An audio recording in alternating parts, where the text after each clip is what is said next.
ওয়ালায়ালিন আশ এর ব্যাখ্যায় বলেছেন যে 10টি রাতের শপথ আল্লাহ এখানে করে বোঝাতে চেয়েছেন জিলহজের প্রথম 10টি রাতকে।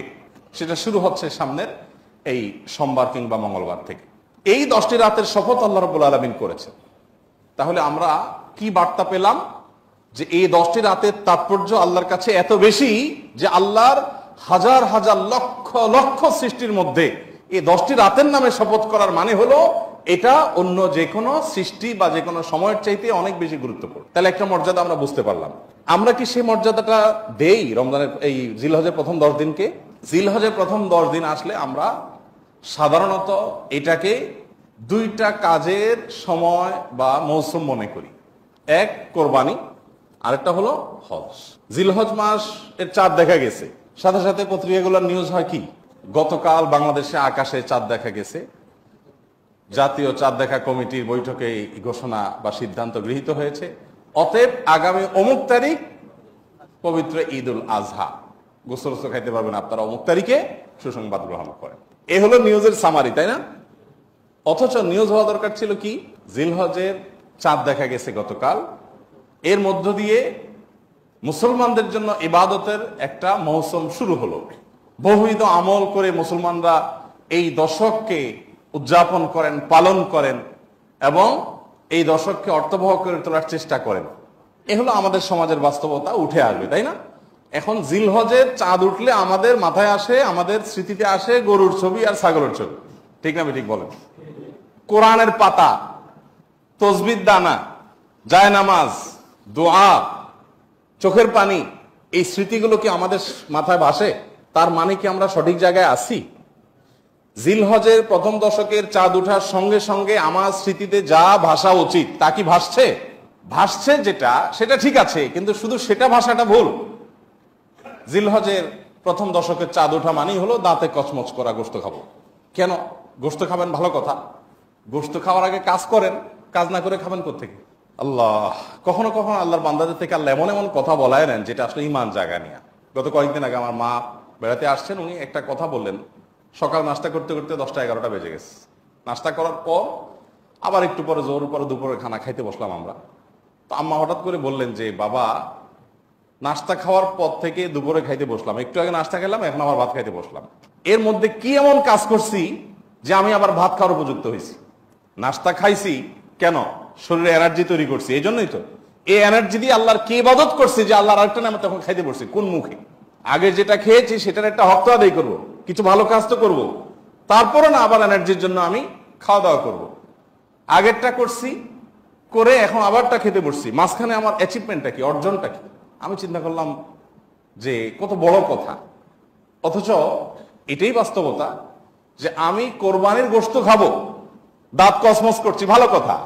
তার জন্য আমি কি অ্যাচিভমেন্ট করেছি? আমার অর্জনটা কি? যে আমি আল্লাহর দেওয়া নেয়ামত, আল্লাহ তো কোরবানির গোশতটা আমাদেরকে খেতে দিয়েছেন, এটা হলো হাদিয়া, এটা হলো আল্লাহর তরফ থেকে আমাদের জন্য। কি কিভাবে হাদিয়া?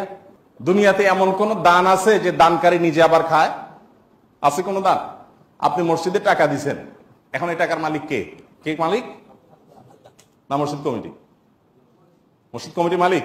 তো মালিক হলে তো মসজিদ কমিটি বাইরে নিয়ে যেতে পারতো। মালিক কে? আল্লাহ। আমরা মসজিদে টাকা দেওয়ার মানে হলো আল্লাহ আপনাকে খুশি করার জন্য দিলাম, আপনাকে তো ডাইরেক্ট দেওয়ার সুযোগ নাই, আপনার ঘরে আমি দিলাম, এটা আপনাকে দিলাম, বিনিময়ে আবার আপনার কাছ থেকে নেব, তাহলে আল্লাহর সাথে গিভ এন্ড টেক হচ্ছে, তাই না? মসজিদ কমিটি শুধুমাত্র সেটার আল্লাহর প্রতিনিধি হিসেবে সেটা ইউটিলাইজ করেন, কিন্তু মালিক কে? এই জন্য কোন লোক যদি মসজিদে দান করে, মাদ্রাসায় দান করে, কোন গরিবকে দান করে আবার দানের কোন ধাপ দেখায়, তাহলে তার দান আল্লাহ গ্রহণ করেন না। কেন গ্রহণ করেন? কারণ তুমি তো আমাকে দাও নাই, তুমি সেখানে দিয়ে ভাব ধরেছো যে এটা তো আমার দান, আমার দেওয়া, এবং সেটার ফিডব্যাক তুমি আশা করছো, তাহলে আমার কাছে তুমি আর আশা করতে পারো না। আমার জন্য দিয়ে থাকলে শুধু আমার কাছে আশা করবা, আর কারোর কাছে কিছু আশা করবা না। তো আল্লাহ রাব্বুল আলামিনের দান, আল্লাহর জন্য দেওয়া, যত অপশন আছে আপনি দেখেন। আপনি একটা গরিবকে কিছু টাকা দিলেন, দেওয়ার পর আবার সেটা আপনি ফেরত নিতে পারেন? এটা তার হয়ে যায়। মসজিদে দিয়ে দিচ্ছেন, মসজিদের হয়ে গেছে। মাদ্রাসা দিয়ে দিচ্ছেন, মাদ্রাসার হয়ে গেছে। যত দান আছে দেওয়ার পরে সেটা নেওয়ার সুযোগ আছে। একটা দান শুধু আছে, একটা দান, সেটা হলো কোরবানি। যে দান করার সময় আপনি বলছেন বিসমিল্লাহ আল্লাহু আকবার, আল্লাহুম্মা মিনকা ওয়ালাক, আল্লাহ এই পশু আপনার থেকেই পাইছি, আবার আপনার উদ্দেশ্যে এটা আমি জবাই করে দিছি, এর কোনো কিছু আমার আশা নাই, আমি আপনার উদ্দেশ্যে দিয়ে দিছি, এটা আমি নিজের বাসায় গোশত কিনতে হয় সেজন্য জবাই করি নাই, আমি আপনার নির্দেশ পালনার্থে জবাই করেছি। তাইলে এই গোশতগুলো মূলত আমাদের কাছে আর ফিরে আসার কথা? এটা তো সব আল্লাহর পক্ষ থেকে গরিবদেরকে দান করার কথা, তাই না?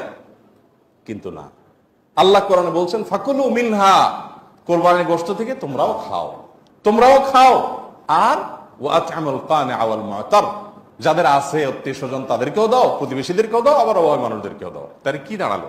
কোরবানির এই গোশতটা আমি জবাই করার সাথে সাথে এটা আল্লাহর জন্য করে দিয়েছি, বাট আল্লাহ বলছে বান্দা ওকে আমি পাইছি, এখন তোমাকে আবার একটু খেতে দিলাম, তাহলে দানের জিনিসটা আবার আমি পাচ্ছি, এটা আল্লাহর দান না? তো আল্লাহর দানটা পাওয়ার জন্য কি উপযুক্ততা তৈরি করছেন আপনি? আমাদের এই প্রশ্ন বিবেকে জাগা উচিত যে আমি কি উপযুক্ত তৈরি করেছি। এই জিলহজের প্রথম 10টি দিন ইবাদত বন্দিগি করার মাধ্যমে আল্লাহর সেই উপঢৌকন পাওয়ার উপযুক্ততা আমার মধ্যে তৈরি হবে। আমি শুধুমাত্র পানি সেচার সময় নয়, মাছ ধরার সময় হাজির হয়ে গেলাম, 10 দিন ইবাদত বন্দিগির খবর নাই, ঈদের সময় দাঁত কসকস করে গোশত খাইতে বসে গেলাম, এটা তো হতে পারে না। দেখেন, ইসলামের সৌন্দর্যের একটা দিক হলো এটি যে আপনি রমাদান জুড়ে ইবাদত করবেন, সারা রমাদান জুড়ে পরিশ্রম করবেন, এরপর আল্লাহ তাআলা বলবেন বান্দা জান্নাতের আনন্দ তো পরে, নগদ তোমাকে একটা ঈদ দিলাম, আনন্দ করো। বলেন ঈদের আনন্দের যে নির্মলতা, ঈদের আনন্দের যে আপনার অনুভূতি, এই অনুভবটা অন্য কোনো আনন্দে পাওয়া যায়? পাওয়া যায়। মানুষ ঈদের বিকল্প দাঁড় করানোর জন্য বহু চেষ্টা করে, অমুক দিবস তমুক দিবস, হান তান, কিন্তু কোনোটাতেই আসলে ঈদের জায়গাটা কখনো পূরণ করা যায় না, সম্ভব।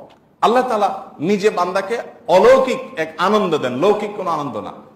এখানে এই আনন্দটা ভেতর থেকে আসে, গরিব ধনী সবার মধ্যে আসে।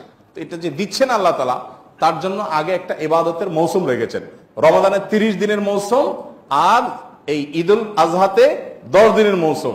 এই পুরো সময় ইবাদত বন্দী করবেন, এরপর আপনি ঈদ উদযাপন করার জন্য নিজেকে উপযুক্ত হিসাবে আশা করতে পারেন। আল্লাহ আমাদেরকে তৌফিক দান করুন। নবী করিম সাল্লাল্লাহু আলাইহি সাল্লাম বলেছেন মা মিন আইয়ামিন আল আমালুস সালিহু ফীহিন্না আহাব্বু ইলাল্লাহ মিন হাযিহিল আইয়াম। জিলহজের এই 10টা দিনের ইবাদত করলে আল্লাহ তাআলার কাছে এটা যত প্রিয় হয়, অন্য কোন সময় ইবাদতে আল্লাহ তাআলার কাছে এত প্রিয় না। অনেক উলামা ইকরামের ব্যাখ্যা বলেছেন যে রমজানের শেষ দশক তো অনেক বেশি মর্যাদাবান, তো বলেছেন যে রমজানের শেষ দশকের রাতগুলো মর্যাদাবান, আর এই দশকের দিনগুলো বেশি মর্যাদাবান, আর অল ওভার রাত দিন দুইটারই মর্যাদা আছে এই মৌসুমের কারণে। আচ্ছা, এখন আল্লাহর কাছে এই দশকের ইবাদত অন্য দশকের বা অন্য যে কোনো সময়ের ইবাদতের সাথে বেশি গুরুত্বপূর্ণ। আল্লাহ বেশি খুশি হন এই সময় ইবাদত করলে বান্দা। সাহাবীরা জিজ্ঞাসা করলেন ওয়ালাল জিহাদু ফি সাবিলিল্লাহ, হে আল্লাহ রাসূল, অন্য সময় কেউ আল্লাহর রাহে জিহাদ করলো, জিহাদ করলো মানে জীবন দান করার জন্য প্রস্তুতি নিল, সে ওইটা আল্লাহকে সমর্পণ করে দিল গোটা জীবনটাই, তার মর্যাদাও কি এই সময় ইবাদতের চাইতে বেশি না? তখন নবী সাল্লাল্লাহু আলাইহি ওয়াসাল্লাম বললেন না, ওয়ালাল জিহাদু ফি সাবিলিল্লাহ, অন্য সময় জিহাদ করলেও এই সময় ইবাদতের সমান হয় না। তবে যদি অন্য সময় কেউ জিহাদে যে তার জীবন তার সম্পদ যা নিয়ে গেছে সব বিলীন করে উৎসর্গ করে দেয় আল্লাহকে খুশি করার জন্য, তার মর্যাদা সবকিছুর ঊর্ধ্বে, সেই মুজাহিদের কথা ভিন্ন। বাকি সাধারণ জিহাদের চাইতেও এই দশকের ইবাদতের মর্যাদা আল্লাহর কাছে অনেক বেশি। ভাইরা আমার, আমি খুব আকুতি করি সব জায়গায় সব সময় যে এই দশকের ইবাদত আমরা সাবকন্টিনেন্টের মানুষ আমরা জানি না। আমাদের মানুষকে জানাতে হবে, জানাবার জন্য কিছু কাজ করতে হবে। সাহাবীদের কেউ কেউ এই দশক শুরু হলে এই দশকের 10টা স্পেশাল আমল আছে, এই আমলগুলো করবার জন্য কেউ কেউ বাজারে চলে যেতেন, উদ্দেশ্য অন্যদেরকে জানানো।